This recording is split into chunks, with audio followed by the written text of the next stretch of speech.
What's up, guys? Welcome back to What Cheers. Tonight we have a pretty special tasting. This is one I'm really excited about. How about you? It's a year in the making, and I'm pretty damn excited for it. So this is definitely one of the beers that I have been most excited about. It's been in my cellar. It is Founder's Curmudgeon's Better Half. If you're not familiar with these large format bottles from Founders, this is their Backstage series only releases. They've done a few since 2011. There was Blushing Monk they started with, CBS, which almost everyone into craft beer knows about. Then this was the third, and then they did Frangelic Mountain Brown, and then Bolt Cutter. And Soon to be Doom. And Soon to be Doom coming out in April, I believe. And each one is a different style they focus on. So this particular beer is a old ale, just like the regular version, which I should probably mention. Yeah. You can see here, we're going to compare it side by side. It's an old ale. Actually, why don't you just tell them what they are? All right, so, we'll start off with the Curmudgeons. Curmudgeon is a old ale that's aged with molasses, or brewed with molasses. It's brewed with molasses and then aged on oak. And then they take Curmudgeon Old Ale, and then age it on Maple Syrup Bourbon Barrels. Yeah. So they're barrels that were aging maple syrup. Right, for originally bourbon. Yeah, local maple syrup. Maker obviously ages them in some bourbon, and then they take those barrels and it becomes something pretty special. Exactly. And they age it for almost a full year. Almost, so, yeah. As far as I know, that means this beer is basically double aged. The Backstage series were all basically just draft only beers from Founders that they are just now bottling for the first time. They might be a one-time shot. Right. And that's it. So the alcohol on the 9.8, and the Better Half is 11. 11.9. 11.9. Yep. And I'm not sure if I said this, but yeah, this was aged for almost a full year, and as is these are the old Curmudgeon, the original Curmudgeon. Yep. So, same thing with that. Same time frame. Lastly, before we get into it, these are almost exactly 1 year old to the day.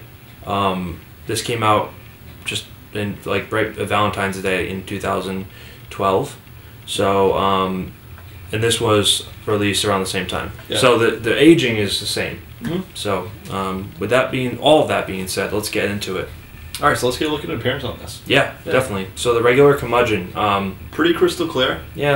Definitely some sediment, but that's because it's been aged for about a year. So yeah, it's been pretty much tough to avoid that. Kept down the cellar, but it looks dark, golden, amber color with the sediment in there floating around. It doesn't look bad or anything. No, not really. It's to be expected. Yep. So not much head at all. Not much head. Some legs. Pretty standard. But it does look nice. It's a dark orange color. So you want to get into the Better Half? Yeah. Let's see what this one looks like. A little bit darker, not too much darker. That's nice. This one's clearer. Yeah. I don't want to say it's perfectly clear because there's still some floaties. Yeah, not as much. I think I have a little bit more than you, but it's the opposite for the it looks good. It looks almost the same color. Almost. I think it's a touch darker, but maybe that's just because we have a little bit more. But it's a nice looking beer. A little bit of sediment. This one actually did pour a head. There was a little bit of about which is weird. Half-inch head. Yeah, and it's kind of still sticking around. There's a nice little ring here of big white off-white bubbles. Obviously some alcohol legs in this one, which is it's weird because usually higher alcohol beers don't have a head. Yeah. So I don't know what's going on with that, but that's pretty cool. So they pretty much look similar, but this one has a head sticking around. Yeah, definitely. So let's go ahead with the aromas, guys. All right, Curmudgeon. A lot of oak. That you get in that molasses. Little bit of sweetness. Really nice stuff. Really nice. Lots of spice to it. Spicy. I don't think they added any spice to it, but I get a lot of spice to it. Could be just from the oak barrel. Most likely from the oak. Yep. It's almost like a sugary spice type. It almost of thing. reminds me of I don't want to say cinnamon, but almost to a cinnamon point, or like It reminds me of a couple of the pumpkin beers we did, like that kind of. It does. It's almost like that, like clove, nutmeg. Yeah. Minimal though, not too strong. Really nice, really nice aroma for a year aged. It's got some sweetness to it, like candied sugar. Candied sugar, some caramel, some oak. You get a little bit of that molasses. You get the oak. That's nice. That's really nice. Very nice. let's get a better half. aroma on the better half. Oh man. Oh, whoa, yeah, that's what I want. That's what I was hoping for. The bourbon is the first thing that jumps out. Huge bourbon on this one, right up front. In the back, you're getting that maple. Obviously, it's not as prominent as it would have been if this was fresh, which I was aware of when I got this. That I was, it was gonna fade. But what I like is that the bourbon barrel, maybe because the maple syrup that was aging in it already absorbed a lot of the bourbon that was in the wood. Yeah. But I don't get as strong of a bourbon flavor as I do in other bourbon barrel beers. Yeah. But it's still potent enough that it definitely comes through. It's just not overpowering. No, it's not. It's very pleasant. You're still getting the base beer. I'm still getting that hint of that spice that we were talking about in Curmudgeon. Yep. From the oak. Some sweetness again. Some dried fruit notes to it. I get a little. I got it in the original Curmudgeon as well, but. Oh yeah, it really does. Just you can get the base beer in the aroma, which I really actually like. Right. But it's like really an amped up version of it. So as my cat meows for attention. Yeah, and actually just look at that. Look at the head. Just kind of recirculating. But it smells like it does kind of remind me of the aroma of Backwoods Bastard. A little bit, yeah. Yeah, it really does. Yeah. It's that same barrel character to it, kind of. So let's go ahead and get a taste. A taste, finally. Cheers.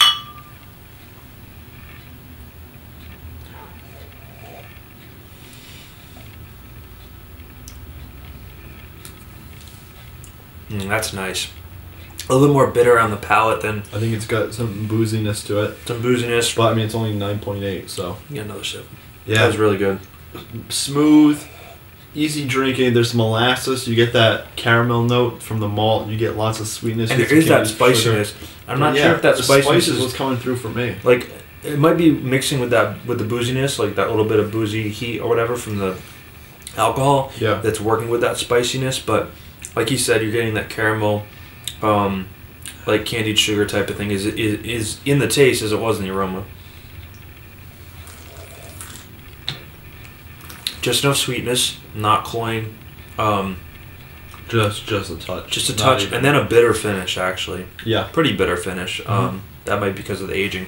Not a bad beer at all. Very good. Very solid for what it is, yeah. Yeah. It's good. Let's finally get a sip on the better half. The better half. Cheers, dude. Cheers.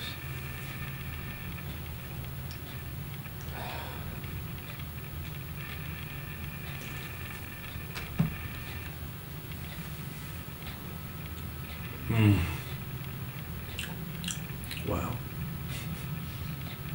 It's a good one. I didn't even want to swallow. That was so good in my mouth. Holy crap! It's wow. It's got body, but it's not too heavy.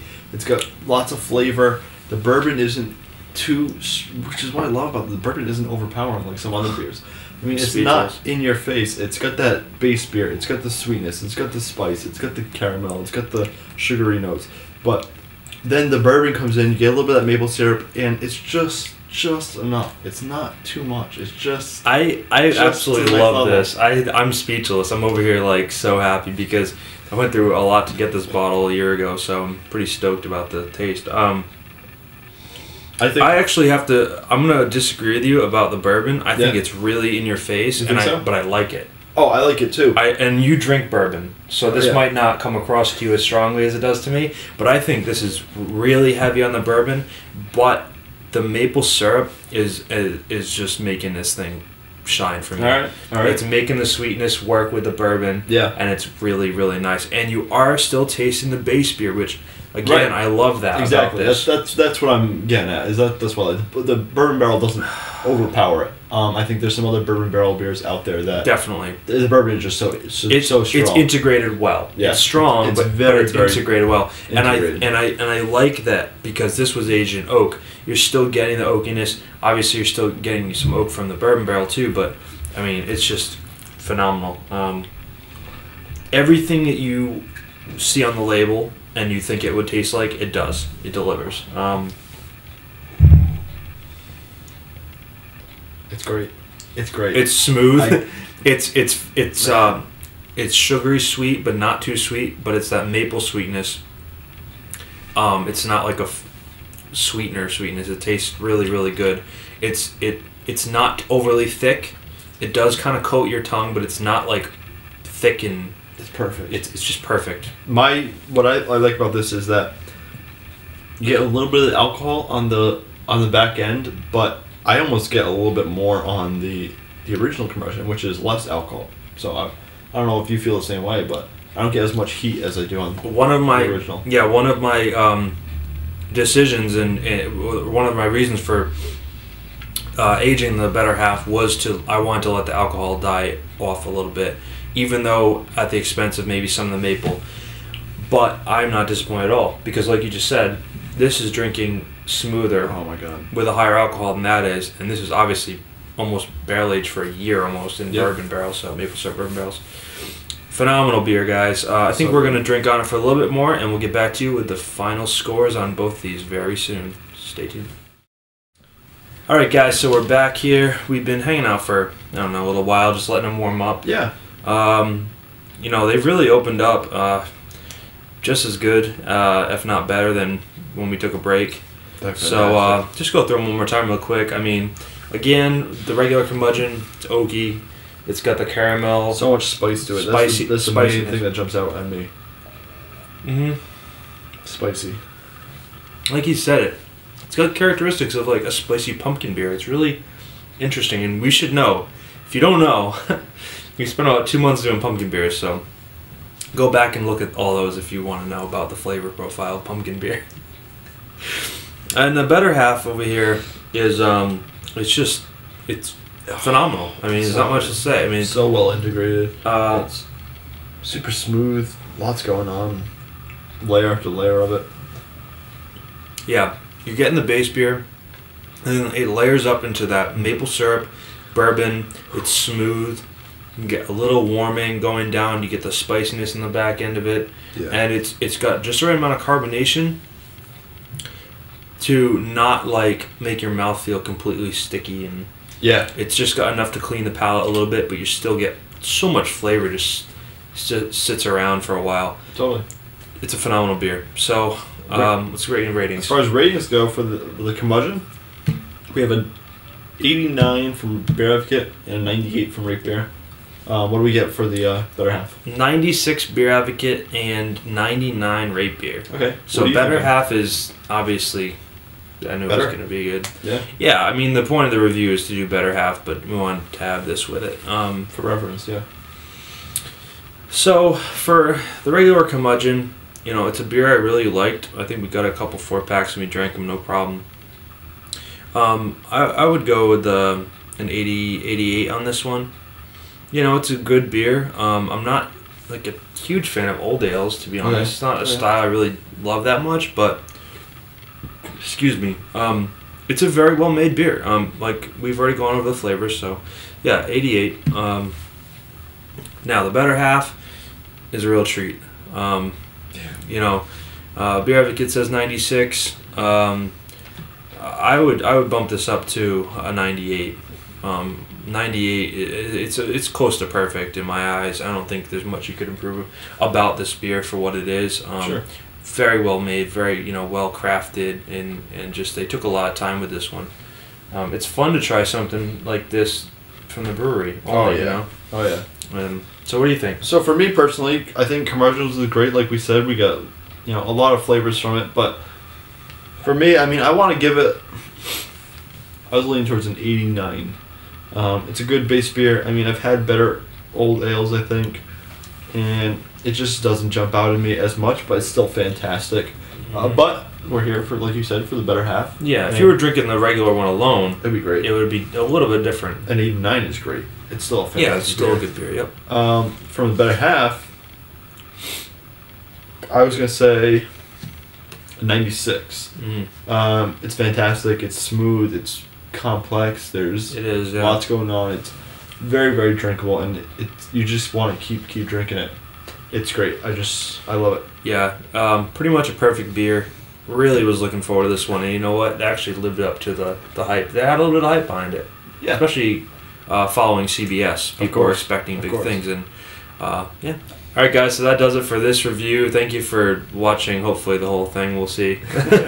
But comment, subscribe. Let us know what you think of both these beers, especially the Better Half. Definitely. I'm very curious to know if you agree with us, disagree, whatever. Yeah. And I would say open it now. Drinking wonderfully. I don't think it's going to get that much better. But nope. See you next time, guys. Cheers. Cheers.